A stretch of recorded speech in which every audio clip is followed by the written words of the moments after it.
You're watching Moments with Jill Walker. Today I'm talking about hands, part 2. I talked about hands, part 1 a few weeks ago, but today I came out to a baseball diamond right here in our city because I want to talk about how people have hands that are so valuable to them. They use their hands for important jobs, and actually they get paid a lot of money just because they got some talented hands there, right? Well, let's go with baseball first, all right? The batters, the pitchers. Clayton Kershaw makes $31 million a year in the sport of baseball. He has some important hands, doesn't he? And what about basketball? What about basketball? Well, let's see. Steph Curry, he makes $40 million a year because he's got important hands that are talented. Yeah, that's right. Well, what about football? Should I try to kick this or what? I'm not real sure. But Russell Wilson makes $35 million per year as a quarterback in football. And yeah, soccer, there you go. Lionel Messi makes $127 million a year. He doesn't really use his hands though, does he?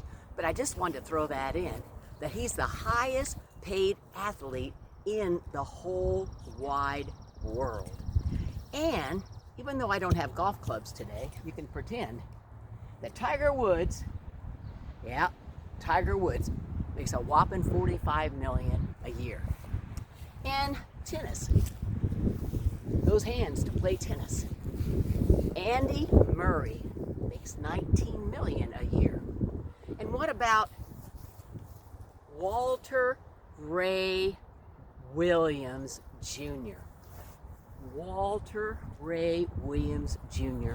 makes $4 million a year just using his hands to bowl. By the way, I'll throw this in. On my first date with my husband, I beat him at bowling. It's the highest game, though, I ever bowled in my whole life, and I've never bowled a high one ever since. Well, anyway, but what does these jobs mean? In other words, they mean that these men, and I didn't mention women, but women also have hands that are so talented to do jobs that people will pay big bucks to go and see them use their hands or even their feet. The Bible talks about some important people using their hands too. Remember Moses? He used a rod, and God told him to use that rod to part the Red Sea. And David, he used a slingshot and only one of those 5 smooth stones and killed a giant right in the forehead. And what about Noah? Well, he used his hands to make an ark, to build that ark. Important job those hands were, weren't they? And what about Samson?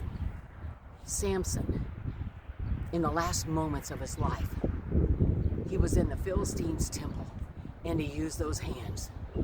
One more last time, he prayed to God, and God gave him that supernatural strength to use his hands to demolish the Philistines' temple.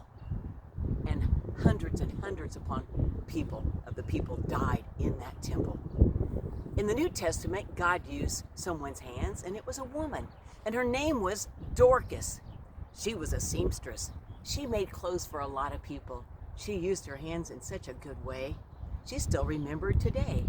It says in Psalms chapter 89, verse 13, about God, "Thou hast a mighty arm strong, and thy hand is high, thy right hand." Psalms 89:13. Exodus 15, verse 16 says, "Your righteous hand is majestic in power. Your right hand shatters the enemy." God has a mighty right hand. I've talked about sports people that have strong hands, or even a strong foot and leg to kick in soccer. And I've talked about Bible characters that God used that had anointed hands. But when you put your life into God's strong hands, you'll never regret it. When you give your heart to Jesus, you've put your life into the best hands of any person that's ever lived on earth. Will you do it today? You'll never regret it. For whosoever shall call upon the name of the Lord shall be saved. And as a Christian, for those that are watching that are born again, put all your cares and troubles into God's hands. What does that song say? We know He's got the whole world in His hands. He's got the whole wide world in His hands. He's got the whole world in His hands. He's got the whole world in His hands. You've been watching Moments with Jill Walker. God bless you today.